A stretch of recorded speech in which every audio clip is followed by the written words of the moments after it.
Kita berikan kemuliaan yang meriah bagi Allah kita. Haleluya. Terima kasih atas segala pengorbanan-Mu dalam hidup kami. Terima kasih buat kematian-Mu bagi kami. Kami tidak ada apa-apanya tanpa Tuhan. Sebab itu pagi hari ini kami sangat bersyukur buat segala pengorbanan-Mu bagi setiap kami Tuhan. Bawa kami pagi hari ini untuk memberikan pujian penyembahan kami yang terbaik buat Tuhan. Karena Engkau sudah mati bagi kami untuk menebus setiap kami, sehingga kami memperoleh hidup yang kekal. Terima kasih.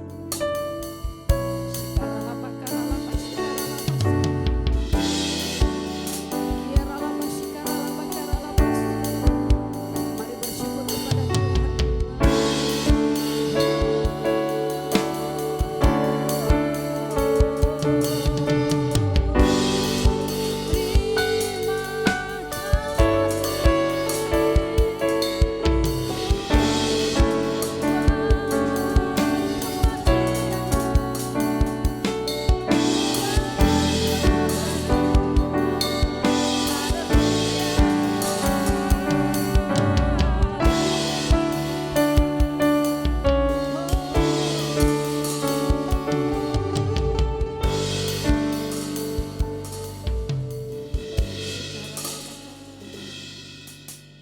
Dia, Yesus telah mati bagiku. Dia Tuhan selamatkan jiwaku. Bagi Dia pujianku tak dapat ku balas kasih-Nya.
Kiara laba shikara laba kara.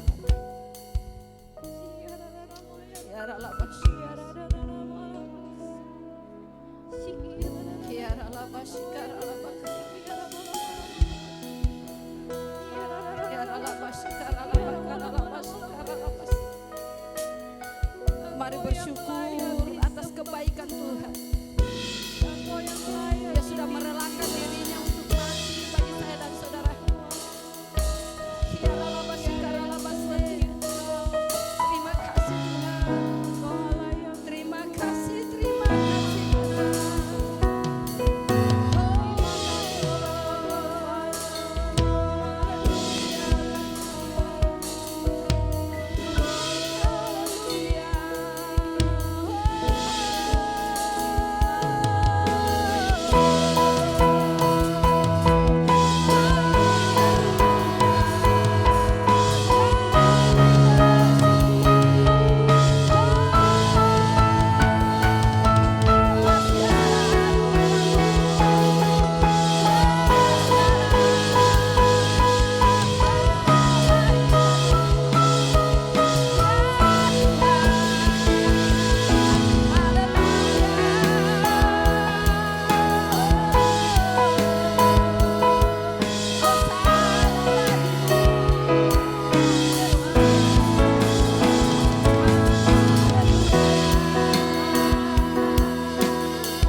Terima kasih buat darahmu yang tertumpah bagi kami. Terima kasih buat darahmu yang mahal itu bagi kami. Terima kasih Tuhan. Dengan apakah kami membalas segala kebaikan-Mu Tuhan. Selain kami bersyukur kepadamu, biarlah pagi hari ini kami mau berkata kepada Engkau Tuhan, biarlah Engkau tetap dalam hidup kami. Kami tidak akan meninggalkan Engkau Tuhan. Dan biarlah kami selalu berkata sekali Yesus, tetap Yesus dalam hidup ini sampai selama-lamanya. Haleluya. Terima kasih buat darah-Mu.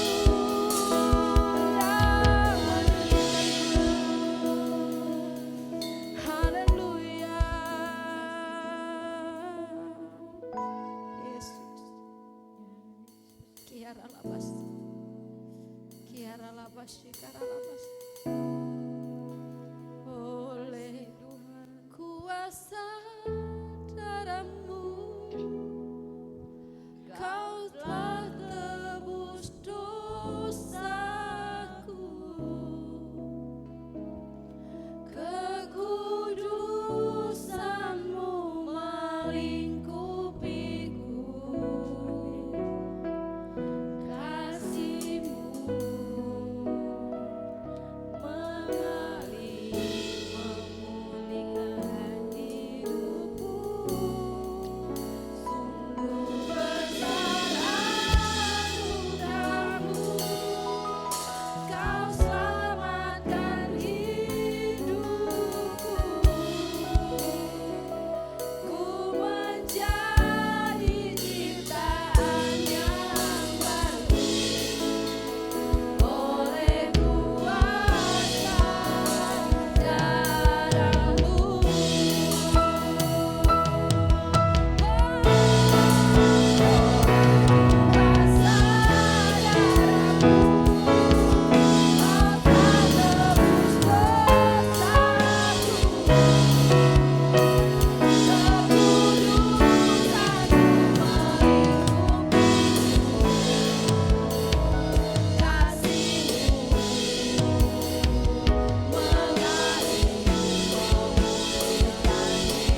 sudah diselamatkan hari ini. Terima kasih Tuhan. Yang percaya bahwa kita sudah diselamatkan, katakan amin. Katakan yes. Tepuk tangan yang meriah bagi Allah kita. Haleluya. Mari sama-sama bertepuk tangan di hadirat Tuhan. Kita naikkan pujian ini sama-sama.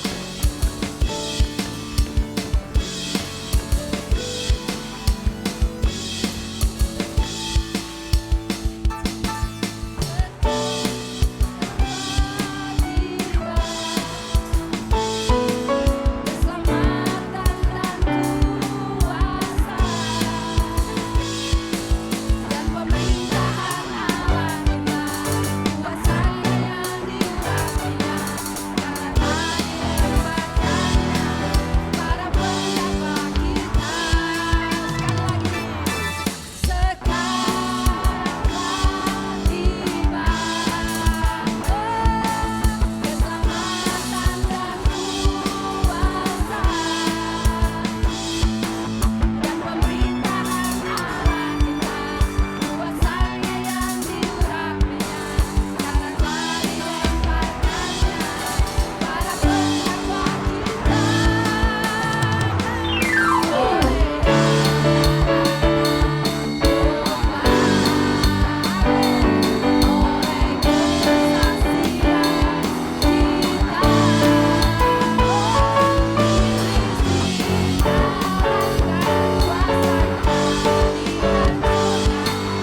Silakan duduk kembali. Mari kita siapkan hati kita. Kita akan diberkati oleh firman Tuhan. Haleluya. Makasih Tuhan. Karena salib-Mu kami ada sampai hari ini. Karena salib-Mu Tuhan kami masih hidup sampai hari ini. Karena salib-Mu Tuhan kami boleh melakukan segala perkara dalam hidup ini. Makasih Tuhan buat kekuatan salib-Mu bagi setiap kami. Haleluya. Biarlah pagi ini kami katakan hanya Engkau Tuhan. Hanya Kau Tuhan di hidupku. Kau berikan hidup yang baru. Darah-Mu menyucikan, pulihkan hatiku. Ku nyatakan Kaulah segalanya. Engkaulah sumber pengharapan, kuasa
menyatukan hidup kami. Lewat kematian-Mu di atas kayu salib, kami diperdamaikan dengan Allah. Dan lebih dari semua itu, kebangkitan-Mu menyelamatkan kami.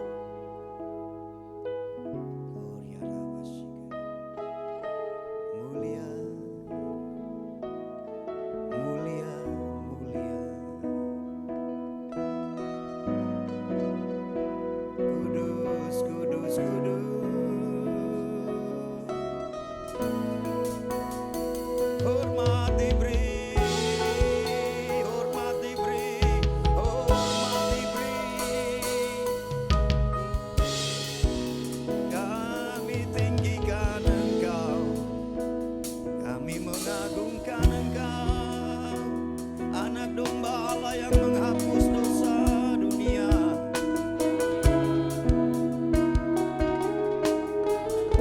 Darah yang dicurahkan,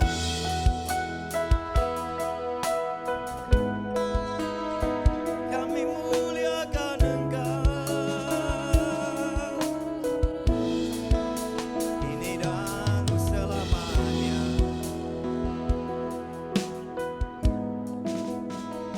Kami bersyukur hari ini oleh perkenanan-Mu kami dihimpunkan dalam ibadah ini untuk merayakan dan mengingat akan kematian-Mu di atas kayu salib, kematian sebagai kurban yang sejati. Limpah sukacita di hati kami karena kami tahu bahwa sekalipun kami mengingat kematian-Mu, tetapi kami tahu bahwa Engkau bangkit dari kematian. Karena itu dalam suasana sukacita kami akan merenungkan kebenaran firman. Berkatilah kami semua ya Roh Kudus, urapi kami supaya kami mengerti firman. Dan biarlah kebenaran firman-Mu itu memberikan kekuatan kepada kami. Sehingga dalam pengiringan kami kepadamu Tuhan, apapun boleh terjadi, tetapi kami tetap setia sampai selama-lamanya.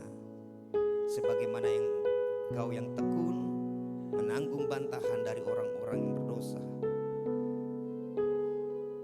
supaya kami tidak menjadi lemah dan berputus asa.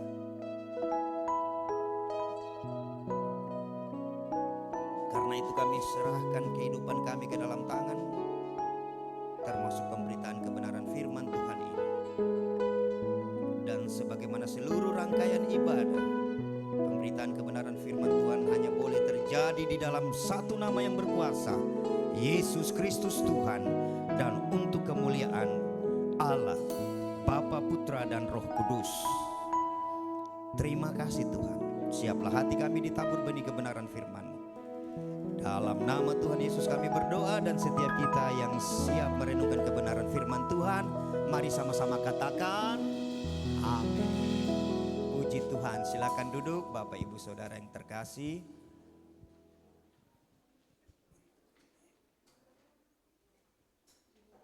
Shalom.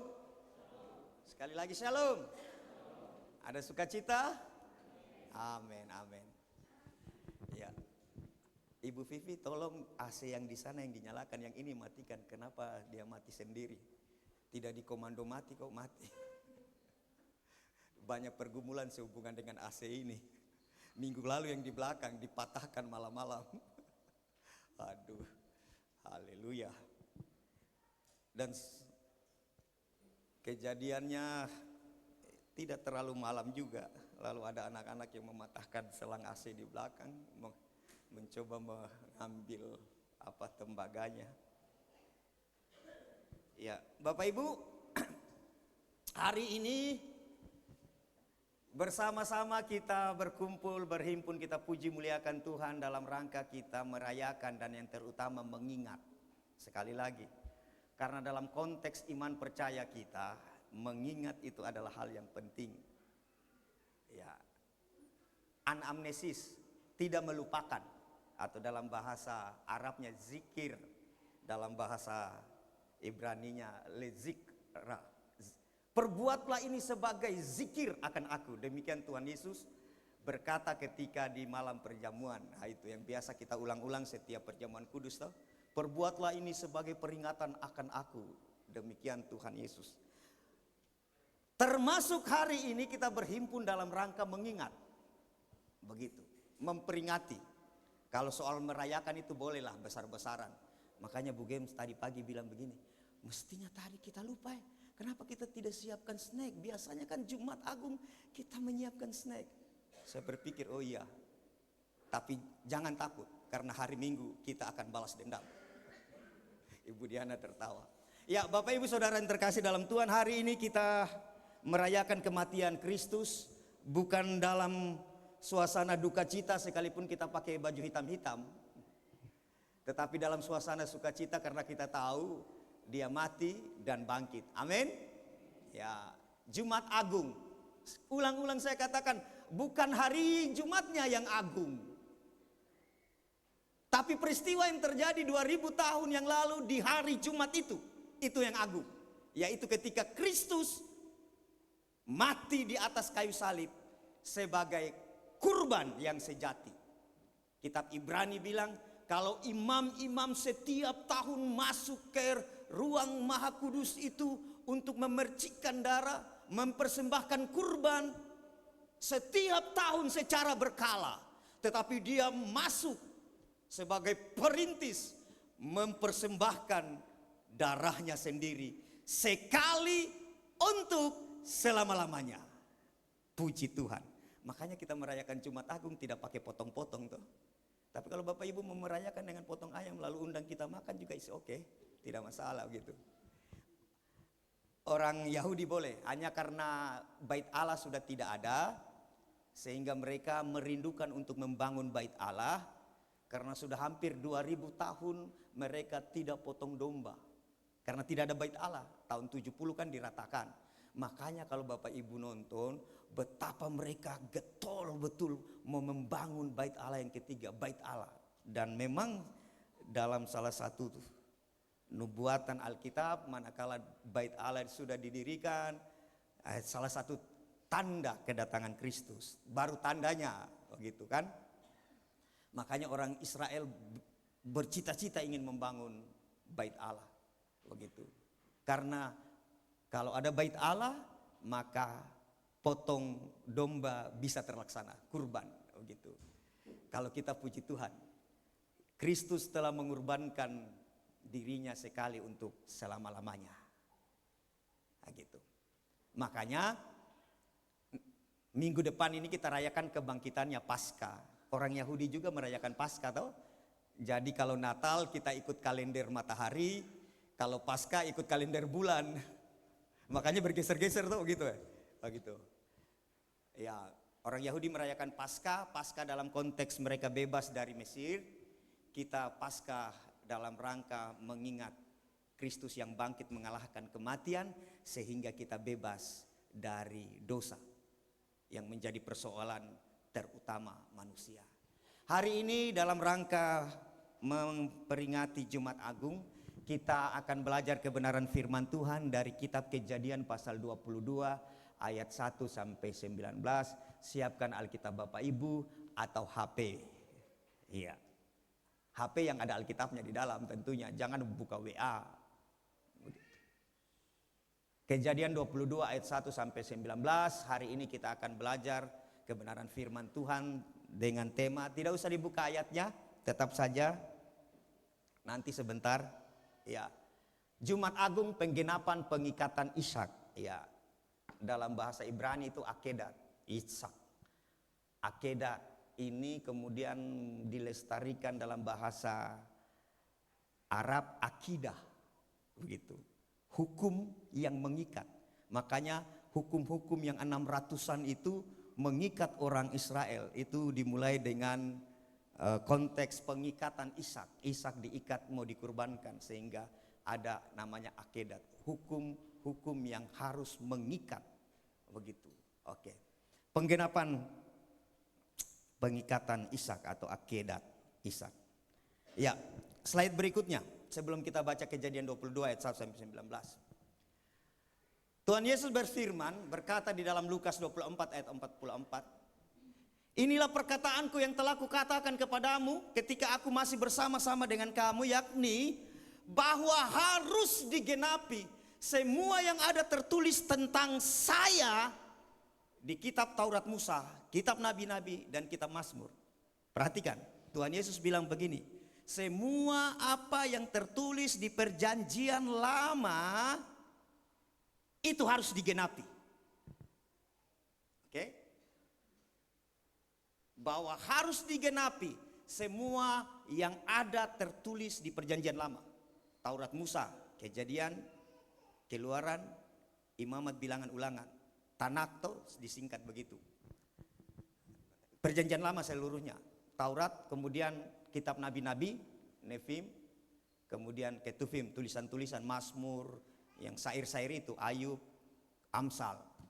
Tuhan Yesus bilang begini, perjanjian lama bicara tentang saya, dan apa yang dinyatakan perjanjian lama itu harus digenapi. Baik itu nubuatankah, tipologinya kah, ataupun bahkan alusinya. Oke, ayat berikutnya, sekali lagi penegasan. Berikutnya, slide berikutnya. Yohanes 5 ayat 46, kepada orang-orang pada saat itu, orang-orang Yahudi, Tuhan Yesus berkata begini, jikalau kamu percaya kepada Musa, mestinya kamu percaya juga kepada saya. Kenapa demikian? Karena Musa bicara tentang saya. Begitu. Lalu mereka mulai berpikir, apa yang... Makanya kalau kita baca Alkitab, ada beberapa orang-orang tertentu yang kemudian seperti orang buta yang tidak melihat, lalu ketika dia lewat rame-rame, lalu dia tanya, ada rame-rame apa itu? Ada rame-rame apa itu? Lalu orang bilang begini, Yesus orang Nazaret lewat. Lalu si buta berteriak apa? Yesus juru selamat, Yesus anak Daud, kasihanilah aku. Orang-orang banyak kan yang mengenal Yesus orang Nazaret. Tapi orang buta itu mengetahui bahwa yang lewat itu adalah Mesias. Salah satunya tentunya pasti informasi itu ya dapatkan dari apa yang ditulis oleh Musa. Sekali lagi, Tuhan Yesus berkata, kalau kamu percaya kepada Musa, mestinya engkau percaya juga kepadaku, karena Musa berbicara tentang aku. Makanya kalau kita baca di perjanjian lama, banyak nubuatan termasuk tipologi yang hari ini kita akan belajar tentang Yesus. Oke. Itu pengantarnya. Slide berikutnya. Ya. Kejadian pasal 22. Mari kita buka Alkitab kita. Sebelum kita lihat penggenapannya tentunya ya. Kita hari ini, saya slide-nya ini kurang lebih 18 slide. Biasanya 8 slide. 8 slide biasanya 45 sampai 50 menit. Kalau 18 slide hitung sendiri. Iya. Lalu ada yang berpikir, aduh bakaran lama kita ini. Ya. Demikian firman Tuhan. Setelah semuanya itu, Allah mencoba Abraham. Ia berfirman kepada Abraham. Lalu Abraham berkata, ya Tuhan, firman-Nya, ambillah anakmu yang tunggal itu, yang engkau kasihi, yakni Ishak. Jelas disebut namanya. Pergilah ke tanah Moria dan persembahkanlah dia di sana sebagai kurban bakaran pada salah satu gunung. Jadi di tanah Moria, di salah satu gunung. Begitu ya, jadi secara keseluruhan tanah itu disebut tanah Moria, tapi ada gunung yang saya nanti tunjukkan, ke situlah engkau mempersembahkan kurban. Begitu firman Allah. Ayat 3. Keesokan harinya, wah asik ini. Asiknya di mana? Langsung siap gerak. Walaupun perintahnya ini sakitnya tuh di sini. Bayangkan anak yang dinanti-nantikan, anak perjanjian. Lalu Abraham siap gerak. Siap. Seperti misalkan kita, Pak Hari, tolong dulu besok gantikan yang membain bas karena tidak ada. Siap. Begitu.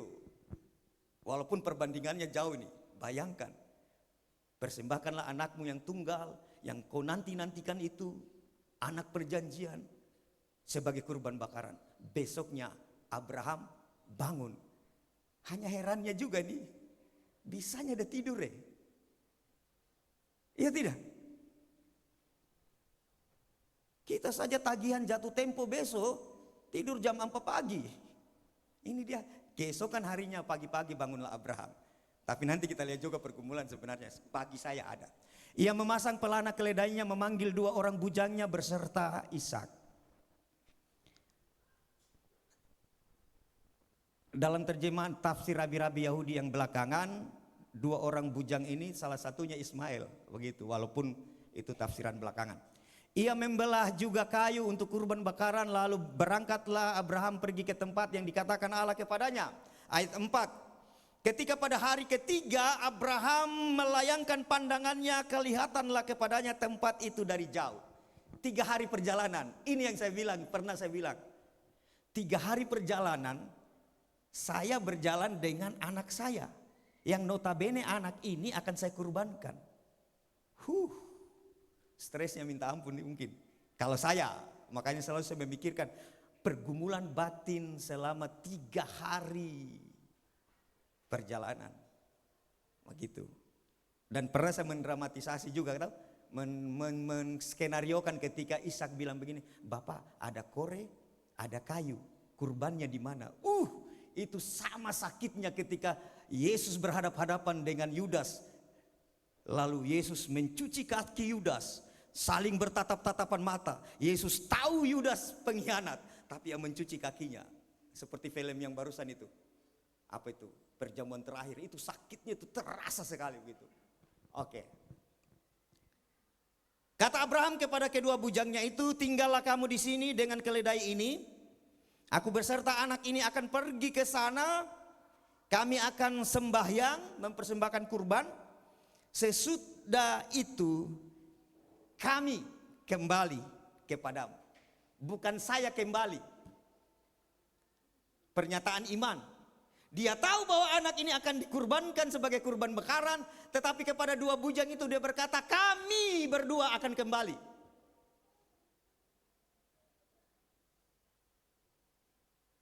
Memang Abraham ini bapak profetis sekali. Bisa melihat. Begitu. Tidak peduli apa yang akan terjadi di sana, yang jelas pasti kami berdua kembali. Kau tunggu di sini. Iya. I will be back, kata Arnold Schwarzenegger dalam film apa itu? Terminator ini.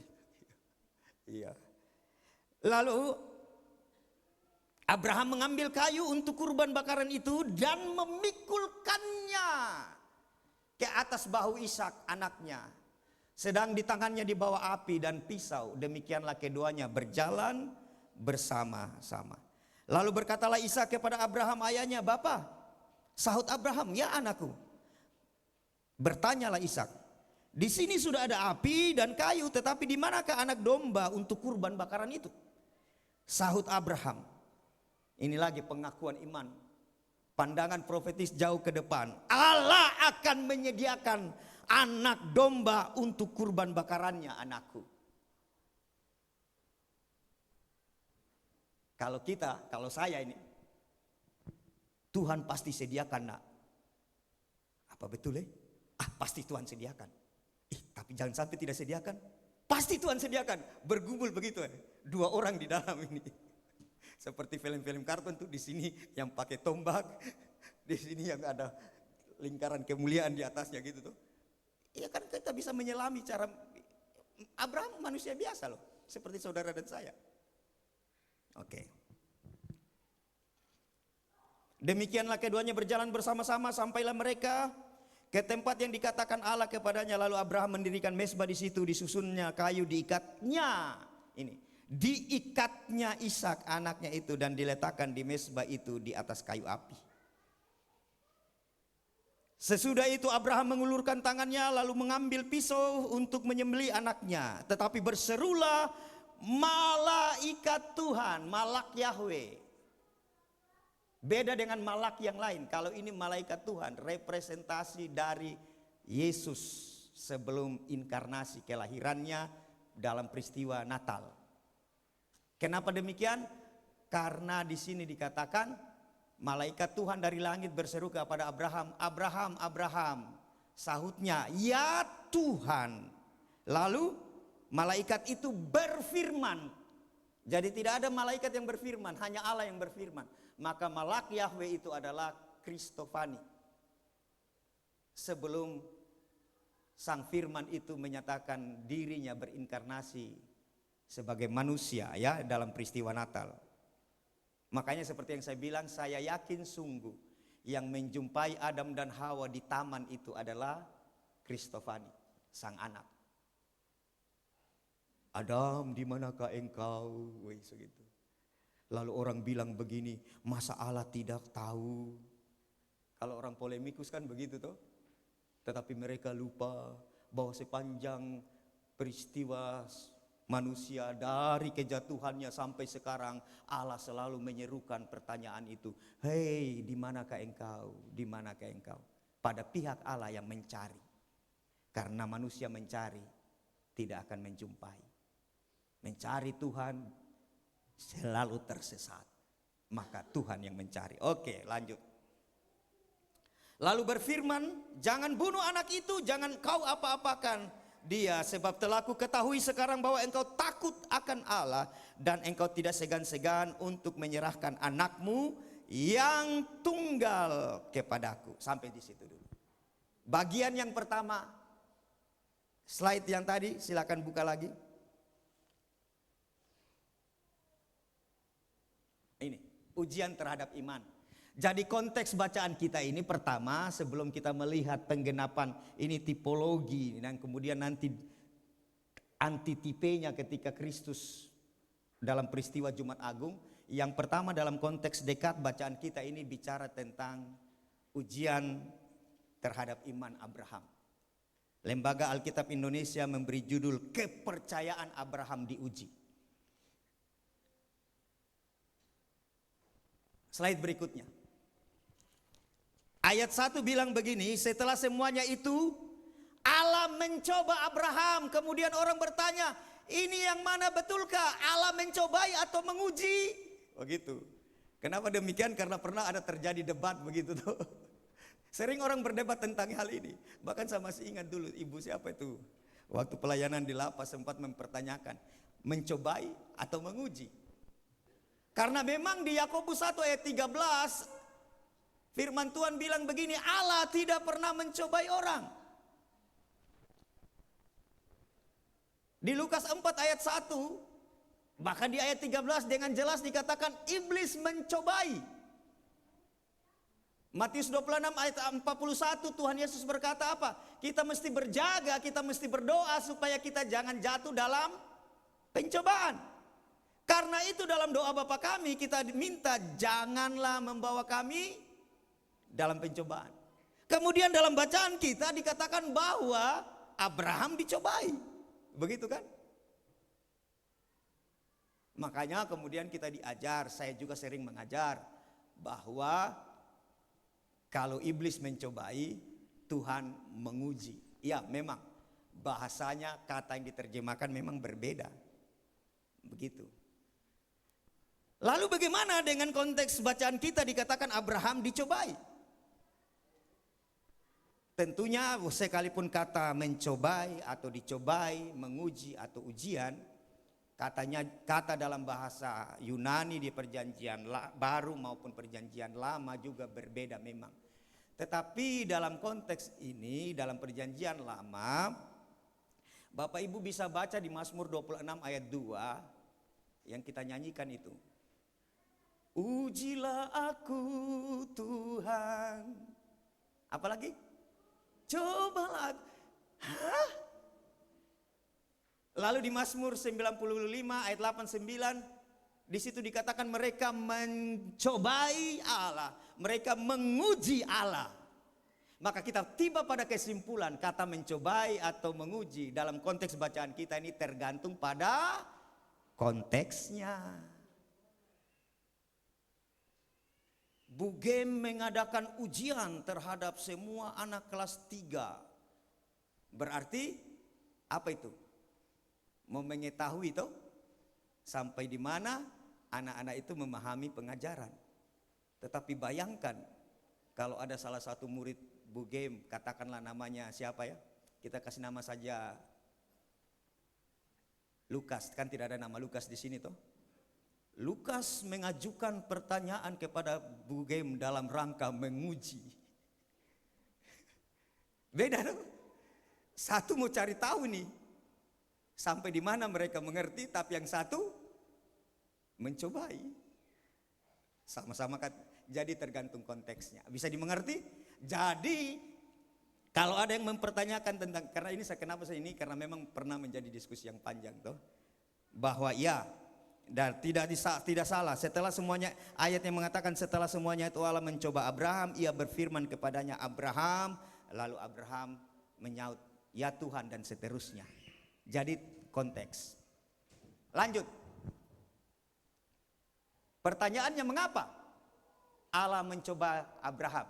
Mengapa Allah menguji Abraham? Bahkan tidak jarang kita pun orang percaya, karena seperti yang saya katakan tadi, kalau kita ngaku-ngaku Bapak Abraham adalah Bapak kita juga orang beriman, mestinya tentu pastilah juga apa yang dialami Abraham sebagai manusia biasa, orang percaya, kita pun akan mengalami ujian-ujian. Mazmur 139 menyatakan bahwa Allah Maha Tahu. Lalu dalam rangka apa Allah mencobai? Ayub pasal 23 ayat 10, bahwa Allah mencobai Abraham, menguji Abraham, bukan pada pihak Allah supaya Allah tahu seperti Bugem yang tahu sampai di mana murid-muridnya mengerti, tetapi sebenarnya balik-balik setiap ujian yang kita alami itu untuk menyatakan sampai di mana kualitas kita. Amin. Ayub 23 ayat 10, kita buka dulu kalau begitu. Mengapa Allah menguji saudara dan saya? Ayub pasal 23 ayat 10.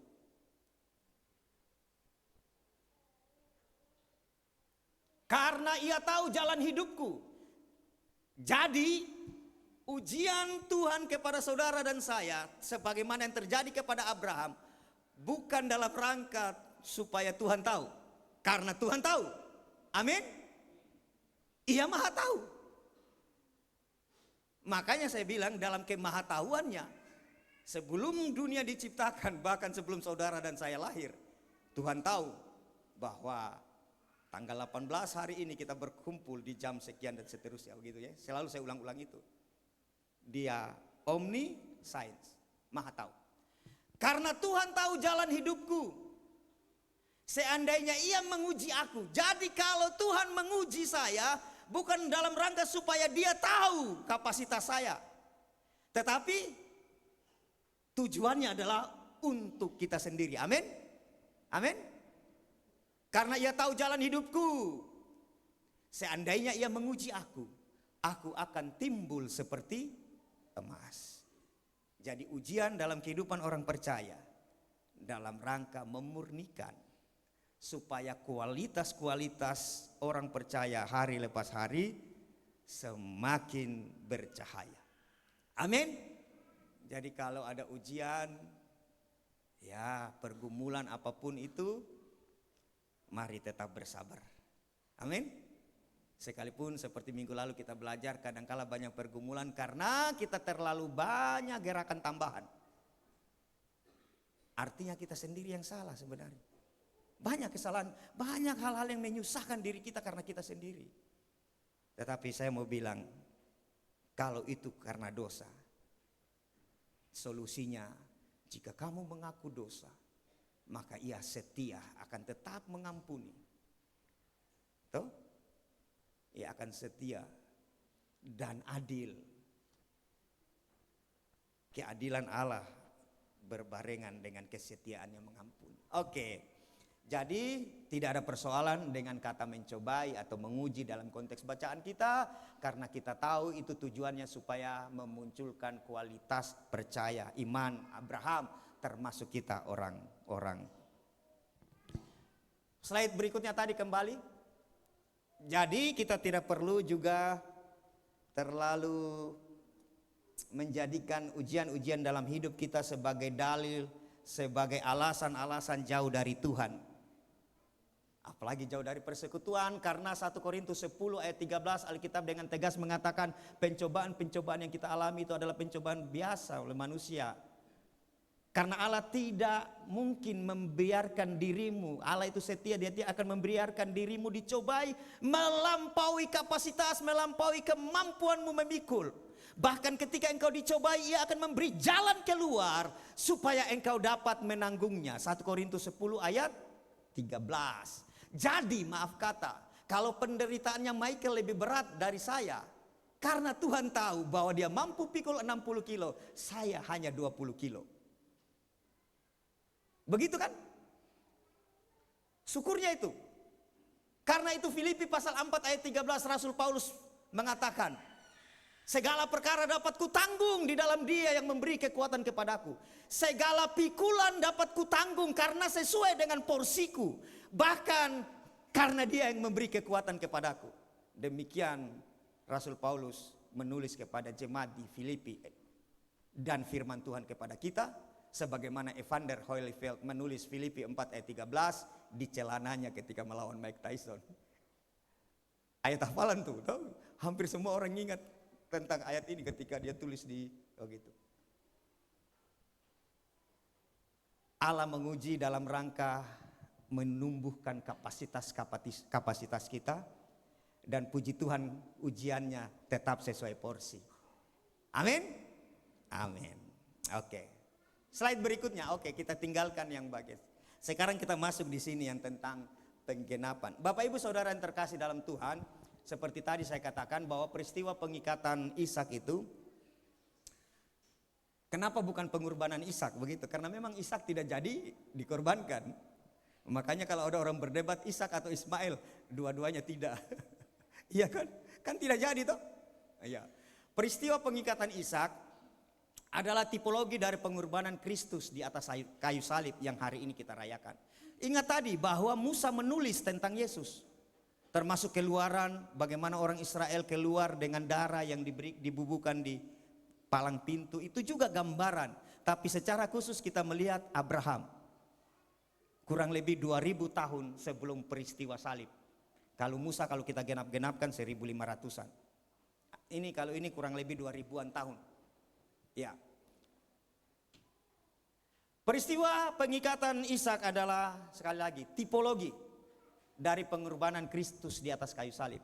Jadi jadi seluruh rangkaian itu adalah tipenya itu di perjanjian lama, kemudian antitipenya itu perjanjian baru. Seperti surat Rasul Paulus di Kolose bilang begini, yang satunya ini bayang-bayang, yang ini wujudnya, itu tuh.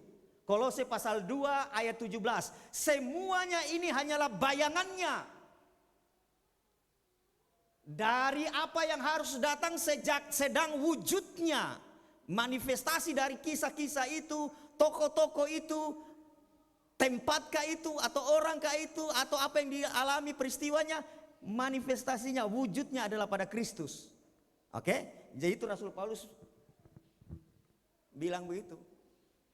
Kolose 2 ayat 17. Lalu dalam hal apa? Mari kita lihat.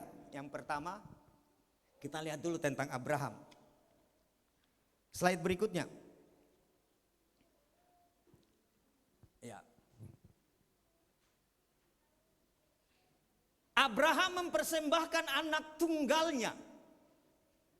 Lalu orang berdebat, kan ada anaknya yang lain, kenapa dibilang anak tunggal? Sekali lagi, tunggal itu bukan hanya bicara tentang jumlah, tetapi bicara tentang keutamaan. Anak perjanjian yaitu Ishak.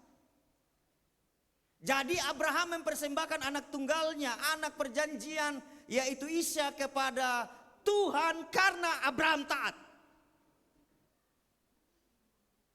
Allah Bapa mempersembahkan anak tunggalnya, Yesus Kristus, karena Ia mengasihi dunia. Allah Bapa mengasihi dunia. Amin. Oke, slide berikutnya. Sekarang kita tinggal baca-baca nih. Ini perhatikan nih. Ya. Ambillah anakmu yang tunggal itu, yang engkau kasihi, yaitu Ishak. Pergilah ke tanah Moria dan persembahkanlah dia di sana sebagai kurban bakaran pada salah satu gunung yang akan kukatakan kepadamu. Ribuan tahun berikutnya Yohanes menulis, karena begitu besar kasih Allah akan dunia ini. Atau lebih tepatnya, karena Allah sangat mengasihi dunia ini, sehingga ia telah mengaruniakan, ia telah memberikan anak tunggalnya. Dalam rangka apa? Setiap orang yang percaya tidak binasa di neraka jahanam, melainkan beroleh hidup kekal di surga loka. Ya toh, kelihatan tidak ini? Masih banyak ayat yang lain, hanya kita lihat dulu ini. Pergilah, ambillah anakmu yang tunggal itu, yang engkau kasihi Abraham, yakni Ishak. Persembahkan sebagai kurban. Abraham melakukan karena ketaatan. Lalu Allah Bapa memberikan anaknya yang tunggal, yaitu Yesus Kristus, karena ia mengasihi dunia. Amin. Kelihatannya. Makanya kalau kita bahas tentang Bapa dalam konteks bahasa manusia, mungkin kita juga bisa memperbandingkan sebagaimana seorang bapa Abraham yang begitu bergulat ketika ia akan mempersembahkan anaknya. Berikutnya itu Abraham. Sekarang kita akan lihat Ishak. Ishak yang adalah tipe dalam perjanjian lama, dan Yesus Kristus adalah antitipenya. Ishak adalah gambarannya, wujudnya adalah Kristus. Kolose pasal 2 ayat 17. Mari kita lihat satu persatu tentang Ishak dan Yesus. Slide berikutnya tadi. Ya, berikutnya. Ishak dan Yesus. Ishak adalah anak tunggal. Yahed. Ada kata tunggal, ada dua kata dalam bahasa Ibrani, yaitu ehad dan yahed. Kalau ehad dipakai, Allah itu satu. Allah itu esa pakai kata ehad. Satu dalam makna jamak. Kalau ini satu dalam hal satu, begitu. Satu-satu sama dengan monogenes. Monogenusnya. Yang satu dari jenisnya, tidak ada yang lain. Ishak adalah anak tunggal. Yesus Kristus adalah anak tunggal sang Bapa. Paralel toh, bisa kita dudukan toh. Tadi bagaimana Bapa Abraham mempersembahkan anak tunggalnya, lalu sang Bapa mempersembahkan anak tunggalnya, yaitu Yesus Kristus bagi dunia. Karena kasih. Ini pribadinya, ini orangnya. Berikutnya, setting tempatnya. Dalam bacaan kita tadi ayat pasal 22 ayat 2 dikatakan begini. Ambillah anakmu yang tunggal itu yang engkau kasihi, yakni Ishak, pergilah ke tanah Moria dan persembahkanlah dia di sana sebagai kurban bakaran pada salah satu gunung yang akan kukatakan kepadamu. Moria, setting tempat kejadian di mana Abraham diperintahkan untuk mempersembahkan Ishak. Dan gunung Moria di 2 Tawarik 3 ayat 1 kembali disebut. Hanya 2 kali di peristiwa Abraham dan di 2 Tawarik 3. Salomo membangun bait suci di gunung Moria. Hanya 2 kali disebut. Maka di bagian lain Alkitab selalu ulang-ulang dikatakan bait Allah di gunung Sion. Maka kita tiba kepada kesimpulan gunung Moria yang disebut oleh Salomo adalah gunung Sion di mana bait Allah itu didirikan. Itu gambarnya tuh. Masjid yang kuning itu sekalipun bukan masjid sebenarnya karena dia tidak punya kiblat. Dia segi berapa itu? Segi 8 kah? Itu tempat di mana bait Allah diyakini di situ bait Allah didirikan. Satu kompleks itu. Lalu Al-Aqsa kurang lebih di bagian sudut bawah kiri, di sebelahnya ada tembok ratapan.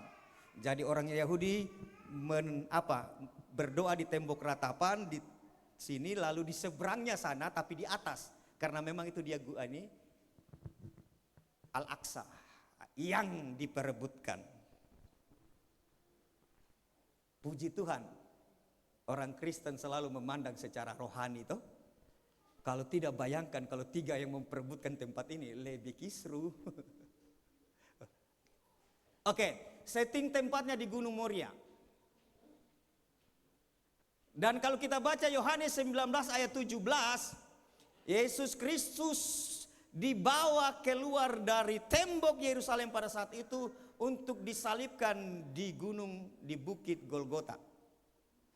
Kalvari bahasa Latinnya. Juga di daerah itu. Walaupun gereja Katolik, Roma maupun Ortodoks meyakini tempat makam Kristus itu ada di gereja makam Kudus di dalam tembok Yerusalem tua. Tapi orang-orang Protestan itu mengakui di luarnya. Walaupun itu sebenarnya tradisi yang lebih awal, is okay. Makanya ketika kita ada di gereja makam Kudus, ada di situ ada satu tempat itu yang sangat disakralkan. Setelah itu kita pergi ke tempat yang orang Protestan nih, di Golgota yang ada taman di situ. Saya sempat menanyakan kepada guide-nya, lalu bagaimana titik temunya ini? Yang di dalam sana, di dalam tembok atau di luar tembok? Dia bilang tidak persoalan. Yang penting Yesus bangkit. Wih, haleluya. Teringatlah saya bertahun-tahun yang lalu, bapaknya Ibu Sinta, Pak Manurung sempat tanya saya, malaikat duduk di batu yang terguling atau malaikat di dalam? Karena 2 setting cerita begitu. Pusing saya, pulang dan belajar. Kemudian saya menjelaskan panjang lebar. Asik sekali dia jawab saya. Tidak usah kau jelaskan panjang-panjang. Yang paling penting beritanya bahwa Yesus bangkit. Iya betul juga ya. Iya toh, daripada mau baku bantah Ismail atau Ishak yang dikurbankan, kan kejelasannya bahwa tidak ada yang dikurbankan. Daripada kamu baku bantah dia duduk di atas batu yang digulingkan atau di dalam, bahkan jumlahnya berbeda. Yang paling utama bahwa Yesus bangkit, karena memang itu berita utamanya. Sama dengan penjaga taman itu yang ketika kita tanya itu, walaupun bukan saya yang tanya dalam bahasa Inggris, guide-nya, dia jawab, bukan soal di dalam tembok kota tua atau di luar, yaitu di taman ini yang diyakini sebagai Bukit Golgota. Yang paling utama beritanya bahwa Yesus bangkit. Wah, mantap sekali. Setting tempatnya. Jadi ketika peristiwa Abraham mempersembahkan Ishak atau mengikat Ishak, sama dengan tempat di mana Kristus dipersembahkan, di tanah Moria, di Gunung Golgota. Amin. Mau bantah apa lagi tuh? Peristiwa 2000 tahun sebelumnya, begitu kan? Kan kalau kita hitung-hitung genapkan Abraham ke Tuhan Yesus itu masanya kurang lebih 2000-an tahun. Oke, berikutnya lagi. Nah, tinggal kita baca-baca ayat sekarang. Oh ini. Ambillah anakmu yang tunggal itu yang engkau kasihi, yakni Ishak, pergilah ke tanah Moria. Makanya dalam tradisi umat Islam ada gunung, bukit, pernah dengar? Marwah. Iya. Karena memang tulisannya sama, MRW. Baik Moria maupun Marwah kalau ditulis MRW juga. Iya. Kan huruf Ibrani maupun Arab kan dia salam, SLM begitu ya, seperti apa? Seperti kitab SMS. Oke. Lanjut ya.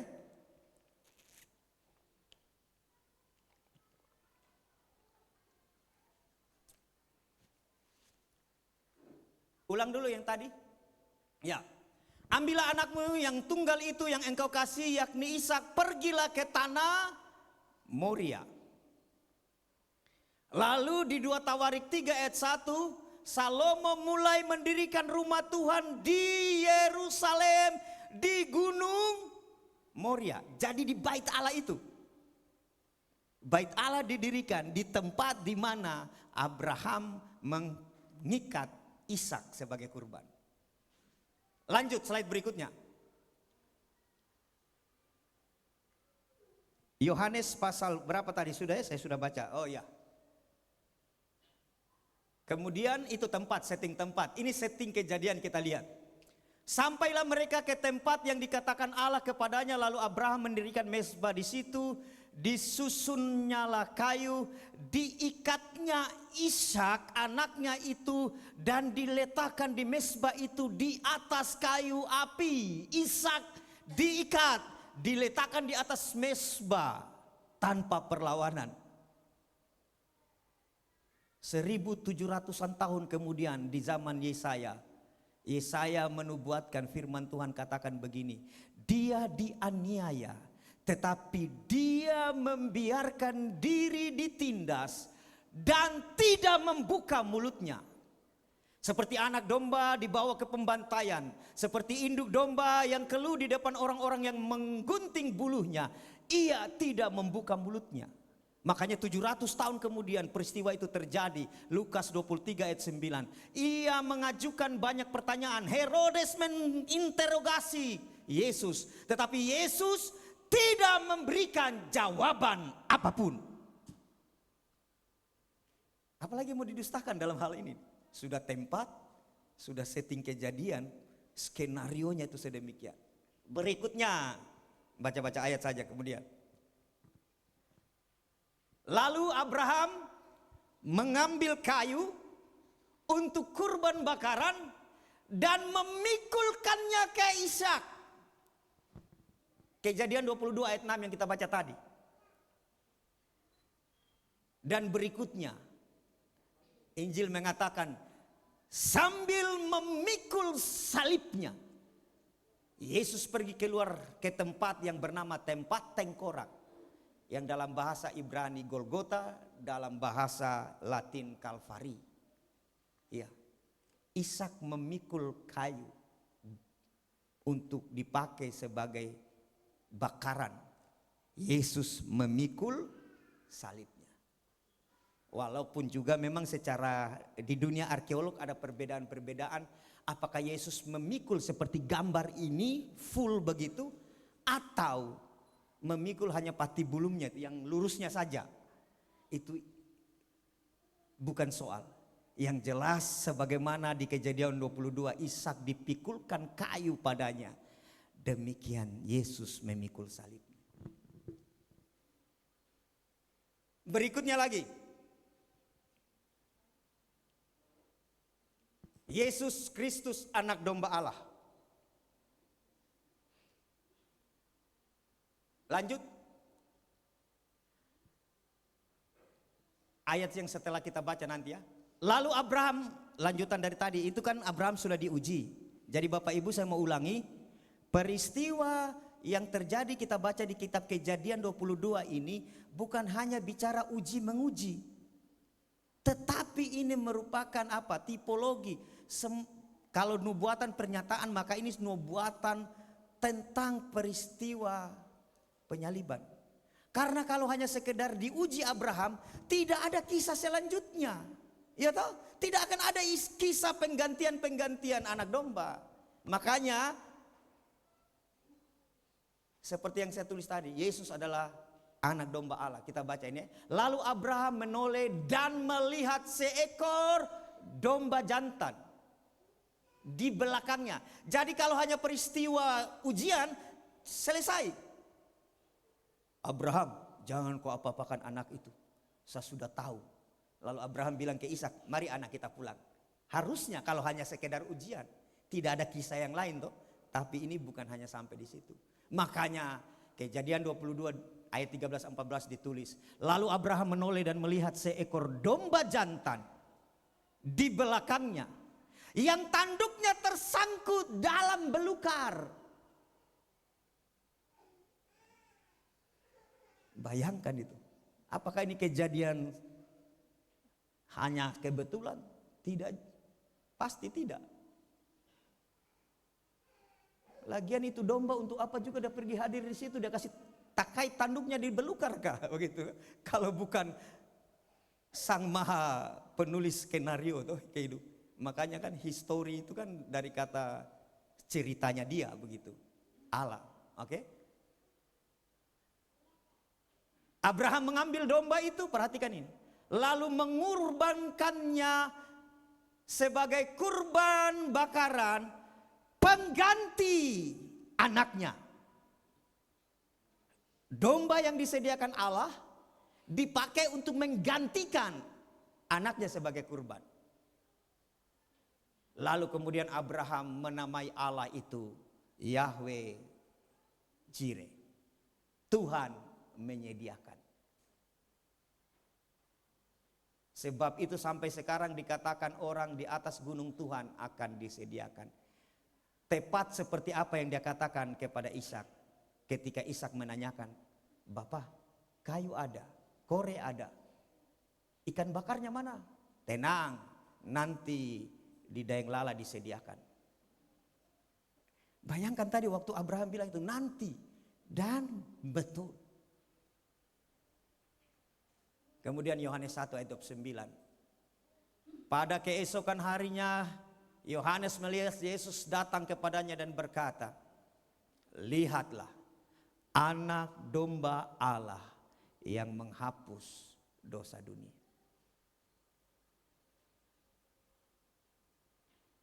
Karena itu simpulannya, slide berikutnya.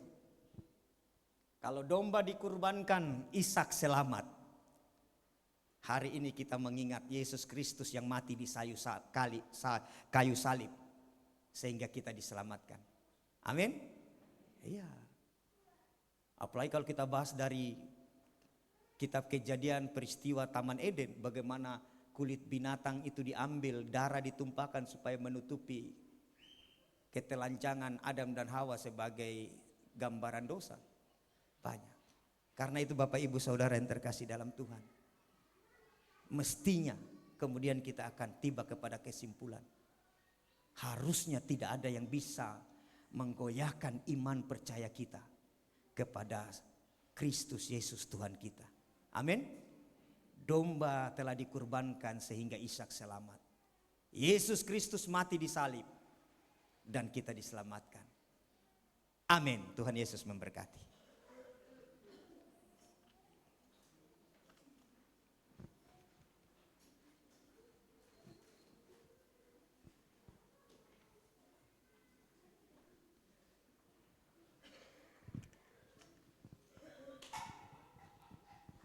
Ya, sebelum kita berdoa, kita mau menyanyikan pujian tadi, "Karya terbesar dalam hidupku, pengorbananmu Tuhan yang telah menyelamatkan kami."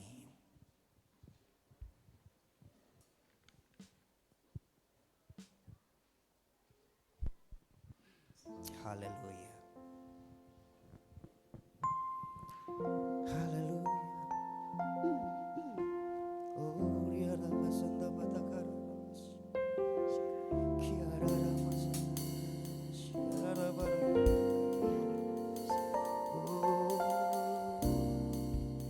Karya terbesar dalam hidupku, pengorbananmu yang selamatkanku.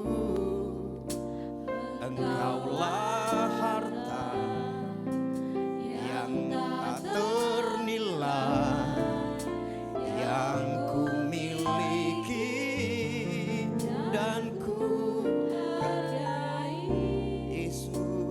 Yesus engkau ku kagumi, karya terbesar dalam hidupku,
menyerahkan dirimu sebagai kurban.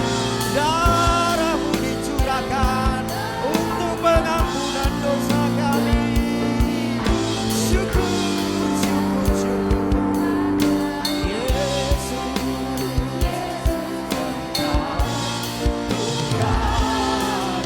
Yesus, Yesus engkau ku kagumi. Yesus, Yesus engkau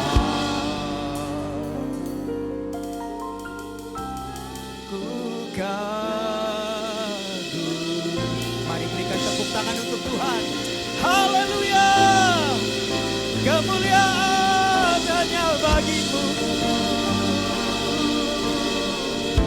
Anak domba Allah yang telah memberikan dirinya mati di salib supaya kami beroleh pengampunan. Kami muliakan Engkau, kami tinggikan Engkau. Haleluya. Syukur bagimu. Terima kasih. Kami mengucap syukur kepada-Mu. Kami telah merenungkan kebenaran iman Tuhan. Kami percaya kami diberkati melalui pemberitaan ini, supaya iman kami teguh. Kalaupun dalam hidup ini kami akan berhadapan dengan ujian-ujian, kami akan mengarahkan pandangan kami kepada Kristus yang setia memberikan dirinya sebagai kurban. Horia sangkara takara ya tapa. Siapa baranta sangaya namana takaria mangusaka. Terima kasih Tuhan. Lihatlah kami umat-Mu, umat ketebusan.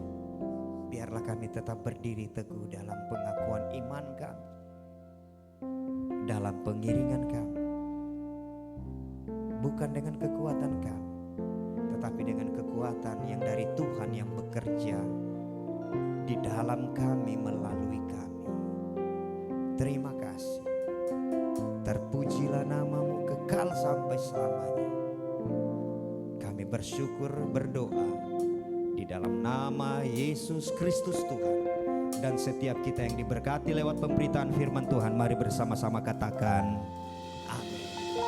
Silakan duduk Bapak Ibu Saudara yang terkasih.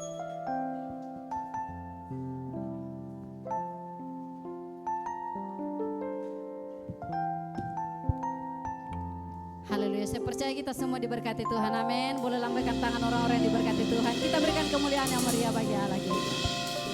Haleluya, saatnya kita akan memberikan korban syukur kita kepada Tuhan. Tapi sebelumnya kita akan satu dalam doa, dan doa akan dipimpin oleh Ibu Mary Kurniawan. Dipersilakan.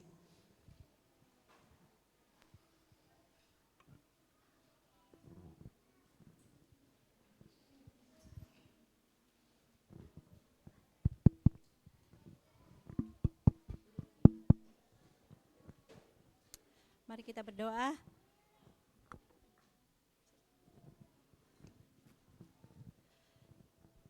Haleluya Yesus.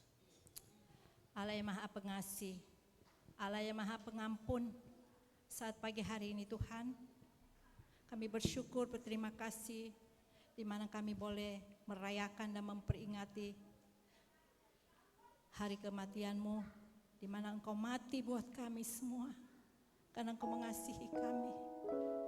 Terima kasih Tuhan Yesus, karena begitu besar kasih Allah akan dunia ini sehingga Engkau mengorbankan anak-Mu yang tunggal, sehingga barang siapa yang percaya kepada Engkau tidak binasa, tapi beroleh hidup yang kekal. Kami bersyukur Tuhan, Engkau mau mati bagi kami. Seharusnya kamilah yang tergantung di atas kayu salib karena dosa-dosa kami. Tapi karena Engkau mengasihi kami, Engkau rela mati sehingga kami memperoleh keselamatan. Terima kasih banyak Bapa dalam surga buat pengorbanan-Mu yang luar biasa. Dan Tuhan, di mana hari ini kami merayakan dan memperingati Engkau telah mati bagi kami, Engkau telah disiksa, dihina, diludahi demi kami Bapa. Biarlah Tuhan dalam setiap perjalanan kehidupan kami Bapa ada banyak tantangan, banyak masalah yang mau mengalihkan iman percaya kami. Tapi biarlah kami selalu mengingat akan pengorbanan-Mu di atas kayu salib. Sehingga ini yang membuat kami Tuhan untuk tetap teguh, untuk tetap berdiri pada pengakuan iman kami bahwa sekali Yesus tetap Yesus. Apapun kondisi kami, apapun keadaan kami Tuhan, karena Engkau sudah berbuat untuk kami. Terima kasih Tuhan Yesus. Terima kasih Roh Kudus. Terima kasih buat pengorbanan Tuhan buat kami mereka berdosa. Terima kasih Tuhan Yesus. Dan Engkau meteraikan firman-Mu saat pagi hari ini Tuhan, sehingga menjadi kekuatan dalam kehidupan kami. Hamba-Mu yang sudah Engkau pakai untuk memberitakan firman-Mu, Engkau pakai lebih lagi Tuhan dalam setiap pelayanannya, dimanapun dia berada, tugas-tugas apapun Tuhan Engkau menyertai dengan kuasa dan makrifat-Mu Tuhan, menyertai dia dengan tanda-tanda heran Bapa. Terima kasih Tuhan Yesus. Saat pagi hari ini Bapa, kami mau melanjutkan persembahan buat tantangan pekerjaan Tuhan yang ada. Tuhan, Engkau tilik dari tempat maha tinggi. Engkau memberkati setiap kami, anak-anak-Mu Tuhan, yang memberi maupun yang tidak memberi. Engkau memberkati Bapa. Terima kasih Tuhan Yesus. Terpujilah nama-Mu. Kami akan melakukan semuanya ini di dalam nama Tuhan Yesus. Haleluya. Amin. Selamat memberi, Tuhan Yesus memberkati.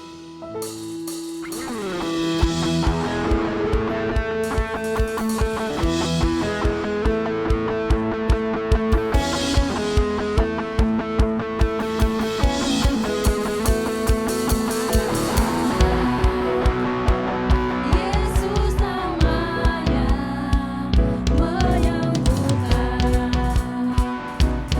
menyucikan, bagai mani.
tutup ibadah kita akan mendengarkan pengumuman dari Pak Gembala. Dipersilakan.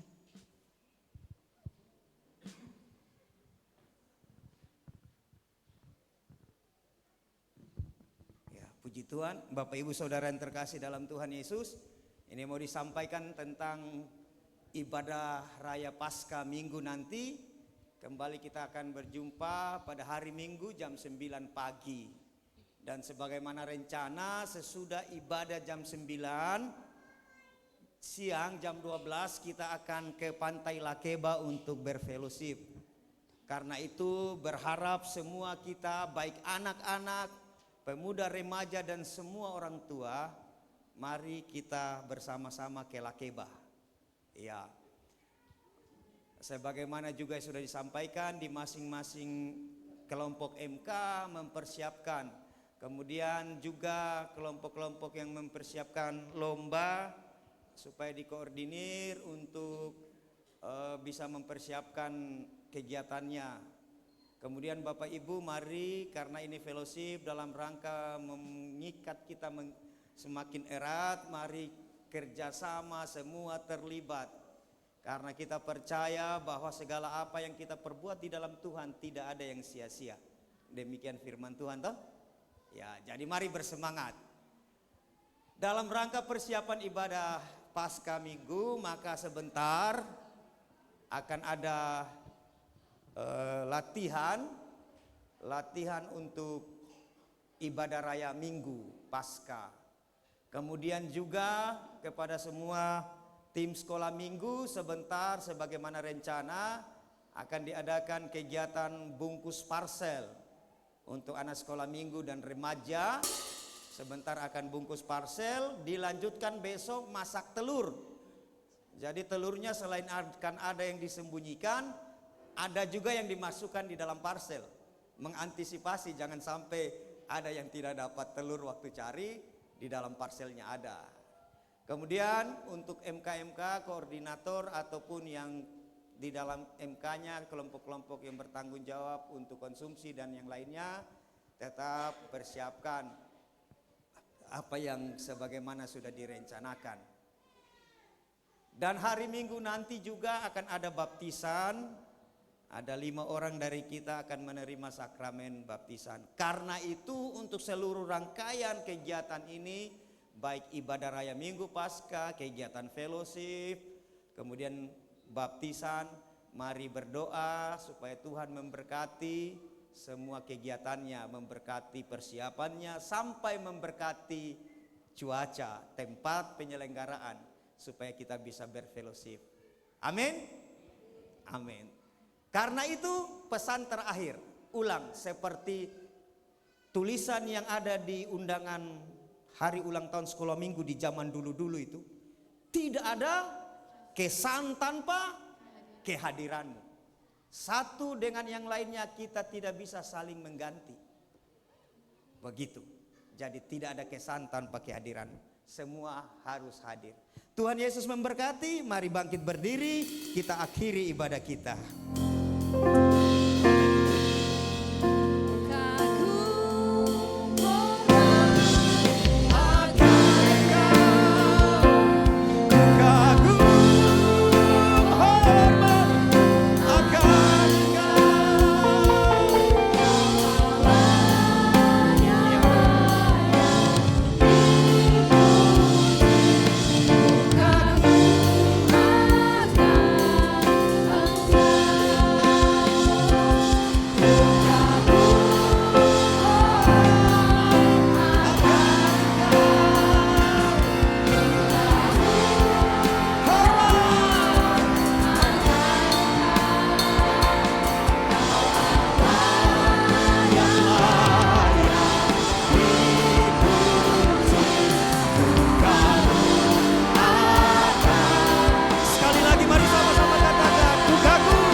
pujian yang baru saja kami nyanyikan menutup ibadah kami sungguh terjadi dalam hidup kami.